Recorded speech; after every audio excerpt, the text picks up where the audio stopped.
कि आप जहाँ से दीक्षित हैं, तो मैंने सुना है कि आप राधा वल्लभी हैं। तो राधा वल्लभ जी के बारे में कुछ बताइए और दीक्षा कहाँ से ली है आपने उसके बारे में थोड़ा-सा बताइए?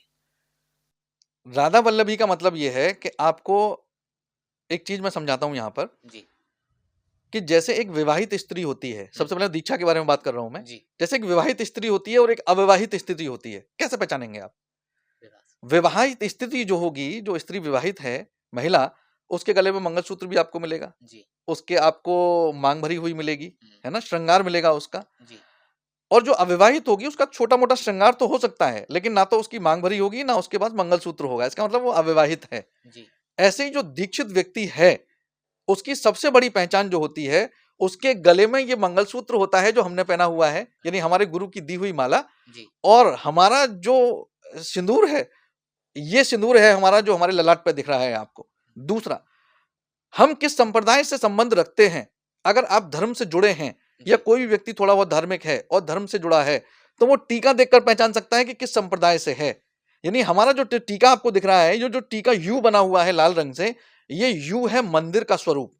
और इसमें एक लाल बिंदी दिख रही है और एक काली बिंदी दिख रही है। तो जी, जो लाल बिंदी है वो राधा रानी का स्वरूप है और जो काली बिंदी है वो मेरे श्री कृष्ण का स्वरूप है। यानी मैंने अपने शरीर पर भी, मेरे अंदर तो है ही, लेकिन मैंने अपने शरीर पर भी ये छाप लगा रखी है, मोहर लगा रखी है कि मेरा शरीर भी मंदिर है। और सबसे पहले दिख जाए आदमी को, हुँ, ऐसा नहीं कि वो ढूंढे मेरे शरीर पर, उसको सबसे पहली नजर जब उसकी मेरे ऊपर पड़े, तो मेरे मंदिर पर नजर पड़े और उसके अंदर राधा रानी और भगवान श्री कृष्ण का स्वरूप का दर्शन उसको होना चाहिए। जी, तो ये तो है दीक्षा का कमाल। दूसरा, बहुत सारे लोग के प्रश्न मन में आता है कि गुरुजी क्या बिना दीक्षा के हम माला धारण नहीं कर सकते, कंठी धारण नहीं कर सकते जी, या तिलक नहीं लगा सकते? सबसे पहला तो मैं आपको ये बता दूं, हर सनातनी के गले में एक तुलसी अवश्य होनी चाहिए, तुलसी की माला अवश्य होनी चाहिए। ठीक वो है। दीक्षित है या दीक्षित नहीं है। हुँ, हुँ, अगर दीक्षित नहीं है तो वो एक चक्कर वाली माला, दो चक्कर वाली माला, तीन चक्कर वाली माला जो चाहे डाल सकते हैं, ठीक है। तुलसी माला। और कोई भी आपको ललाट पर टीका अवश्य लगाना चाहिए, वो गोल टीका, वो लंबा टीका जो हमने लगाया वो टीका, कोई भी टीका अवश्य लगाना चाहिए घर से निकलने से पहले। ठीक है। कुछ लोगों का प्रश्न आएगा, साहब हम तो ऑफिस जाते हैं, हम तो हुँ, टीका नहीं लगा सकते या हम बड़ा टीका नहीं लगा सकते। तो आपको सबसे आसान तरीका बताता हूँ, केसर घोल लीजिए, केसर का टीका लगाना शुरू करिए, वो दिखेगा भी नहीं और टीका भी लग जाएगा। अच्छा, और आपको लगता है गुरुजी मैं ऐसे इंटरव्यू में जा रहा हूँ या ऐसी मीटिंग में जा रहा हूँ जहाँ वो भी नहीं लगा सकते, हुँ, थोड़ा बहुत दिख जाता है, तो कुछ मत करिए। जब आप घर से निकले, भाव रखिए और जल का टीका लगा के निकलिए, वो भी आपका टीका ही माना जाएगा। और तुलसी गले में धारण करने का क्या प्रावधान है, हमारी मृत्यु कब आएगी और कैसे आएगी हमको नहीं पता, हुँ, हुँ, लेकिन मेरे शरीर पर ये तुलसी मैया रहेंगी। हुँ, ये हमारी वृंदा सखी हैं। हमारे यहाँ पर वृंदावन में और खासतौर पर राधा वल्लभी हम हैं, तो हमारे यहाँ पर राधा वल्लभी में इनको वृंदा सखी कहा गया है, ठीक है। तुलसी माँ को। हुँ, हुँ, तो तुलसी का होना कितना महत्वपूर्ण है हमारे जीवन में, बिल्कुल, खासतौर पर मृत्यु के समय पर तुलसी होनी चाहिए, आपने बिल्कुल। देखा होगा। तो वो हमारे शरीर पर रहनी चाहिए। दूसरा ये भी प्रावधान है कि हम जो भी खाएँ, वो यहाँ से जब निकलेगा तो पवित्र होकर निकलेगा, तो ये प्रावधान भी है। तीसरा, राधा वल्लभी होने का मुझे बड़ा गर्व है कि हुँ, मैं राधा वल्लभी हूँ। राधा वल्लभी का मतलब ये है कि आप सब कुछ सर्वस्व न्यौछावर कर चुके हैं अपनी राधा रानी के लिए, अपनी लाडली जू के लिए। और हमने ऐसा नहीं कि हमने कहा कि आप हमारी हो, हमने उनको दे दिया कि हम आपके हैं, अब आप जैसे चाहो वैसे रखो। ये राधा वल्लभी है। हुँ, यहाँ पर सखी भाव होता है। और आप हमारा जो भाव देख रहे हैं, ये हमारे यहाँ जितने भी राधा वल्लभी लोग मिलेंगे, जितने भी आप किसी भी राधा वल्लभी को देख लें, वो सखी भाव में मिलेगा आपको। जी, वो सखी भाव का मतलब वो पुरुष है, स्त्री है, इसका मतलब नहीं है वहां पर। वहां वो सखी भाव में ही मिलेगा। आप उसमें ये ना देखें कि ये महिलाओं की तरह है हुँ, या महिलाओं की तरह दुपट्टा डाल के घूम रहे हैं, ऐसा नहीं है। सखी भाव है वहां पर, इसलिए क्योंकि राधा रानी की कौन है, सखियां सखी हैं हैं, हम सब, हाँ, इस तरीके से। ओके। सर अपने गुरुजी के बारे में कुछ बताइए, जो राधा जिन्होंने आपको दीक्षित किया है, उनके बारे में कुछ बताइए?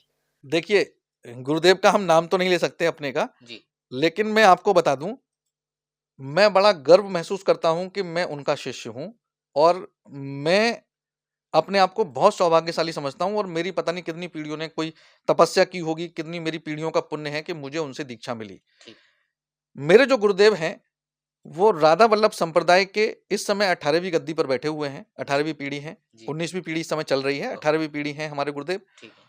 और इस समय तिलकायत अधिकारी हैं राधा वल्लभ मंदिर वृंदावन से, जहां से मैं दीक्षित हूं। आपको शायद पता है, आपने अभी शायद बाद में पूछेंगे, मैं पहले ही बता देता हूं। जी, मेरी दीक्षा जिन गुरुदेव से हुई है, हुँ, हुँ, हमारे प्रेमानंद बाबा की दीक्षा भी उन्हीं गुरुजी से हुई है। ओके, आप दूसरी भाषा में कह सकते हैं कि मेरे गुरु और उनके गुरु दोनों एक ही हैं और प्रेमानंद बाबा और मैं एक तरीके से गुरु भाई हैं। गुरु भाई। दूसरा, आप उनको ऐसे समझिए कि मैं अपने गुरुदेव की अगर व्याख्या करूं तो अगर उनको कभी मैंने अगर छुआ है, कभी चरण दबाने की सेवा का मुझे मौका मिला है, तो मुझे ऐसा लगता है कि मैं साक्षात राधा रानी के चरण सेवा कर रहा हूं। इतना प्रेम, लाड़, अगर आप हमारी वीडियो देखेंगे, हमारे यहाँ लाड़ लड़ाया जाता है। अब कहेंगे लाड़ क्या होता है, प्रेम क्या होता है? जैसे छोटा जो बच्चा होता है, बहुत छोटा बच्चा, 2 साल का, 2.5 साल का, 1.5 साल का तक का बच्चा, छोटा बच्चा होता है जो गोद में आता है। जी। इस बच्चे को हम अलग-अलग तरीके से लाड़ लड़ाते हैं। ठीक उसके है। गाल खींचते हैं, उसके कान खींचते हैं, उसकी नाक खींचते हैं।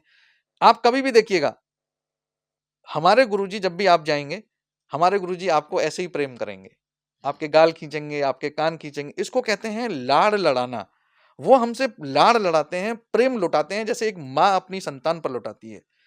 ये देखकर आप ये नहीं कह सकते कि ये आपके गुरु हैं इसलिए ऐसा कर रहे हैं। अगर आप अननोन भी हैं और आप अगर उनके चरणों में अगर आप सिर झुकाते हैं या आप उनसे मिलते हैं, तो आपके लिए भी उनका वही प्रेम है। तो हम बड़े सौभाग्यशाली हैं कि हमें वहाँ से दीक्षा मिली और हम उनकी वजह से राधा वल्लभी हो पाए। ये हमें गर्व की बात है।